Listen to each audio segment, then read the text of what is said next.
নমস্কার বন্ধুরা, এই মুহূর্তে সব থেকে বড় বিগ আপডেট উঠে আসছে কলকাতা হাইকোর্ট থেকে। এসএসসি 2025 সালে এসএলএসটি যে নিয়োগ, অর্থাৎ যে 2016 সালের যে নিয়োগ প্রক্রিয়া যেখানে জটিলতা তৈরি হয়েছিল, তার একটা গুরুত্বপূর্ণ আজকে শুনানি ছিল। এবং এই শুনানির মূল বিষয়বস্তু ছিল যে যে সমস্ত টেন্টেড ক্যান্ডিডেট, অর্থাৎ যারা মূলত অযোগ্য বলে চিহ্নিত হয়েছেন, যাদেরকে মূলত বলা হয়েছে যে এরা specifically found to be tainted, অর্থাৎ টেন্টেড হিসেবে চিহ্নিত হয়েছে, তারা পরীক্ষায় বসতে পারবেন কি না। এই বর্তমান যে নতুন রিক্রুটমেন্ট প্রসেস নিতে চলেছে, সেখানে বসতে পারবেন কি না। আমরা সবাই সাধারণত জানতাম যে না, ওনারা বসতে পারবেন না। কিন্তু আজকে কলকাতা হাইকোর্টে কিন্তু বিচারপতি শ্রী সৌগত ভট্টাচার্যের এজলাসে এই নিয়ে কিন্তু দেখা গেল যে প্রকৃতপক্ষে তারা কিন্তু ফর্ম ফিল আপ করেছেন, এবং সেটা করার জন্য কিন্তু পর্ষদ এবং অর্থাৎ এসএসসি স্কুল সার্ভিস কমিশন এবং রাজ্য সরকার সেই রকম অপশন কিন্তু ওদেরকে দিয়েছিল। এবং সেই মর্মে কিন্তু আজকে মূলত বঞ্চিত প্রার্থী যারা ছিলেন, তারা কিন্তু গিয়েছিলেন সুপ্রিম হাইকোর্টে যে এরা বসছেন কিনা, অর্থাৎ টেন্টেড যে ক্যান্ডিডেটরা রয়েছেন তারা এসএসসি তে বসছেন কিনা, বা পরীক্ষায় ফর্ম ফিল আপ করছেন কিনা, বা তাদেরকে সেই অপশন দেওয়া হচ্ছে কিনা।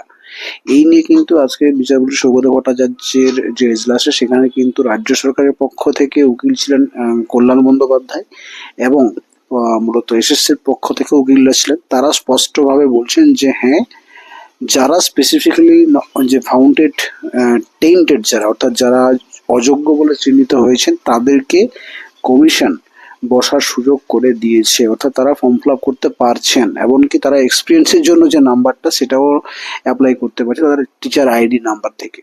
সত্যি খুব আশ্চর্যের বিষয়। এবং এই মর্মে কিন্তু আজকে কোর্ট কিন্তু স্পষ্টভাবে জানালেন যে না, এমনটা করা যাবে না, তাদেরকে বসতে দেওয়া যাবে না। এবং সেটা কিন্তু মূলত যে অর্ডার জাজমেন্ট কপি ছিল সুপ্রিম কোর্টের, সেখানে কিন্তু স্পষ্টভাবে উল্লেখ করা হয়েছিল যে ফ্রেশ রিক্রুটমেন্টে কোনো টেন্টেডরা বসতে পারবে না, তাদেরকে ব্যতি রেখেই কিন্তু মূলত নিয়োগ প্রসেস শুরু করতে হবে।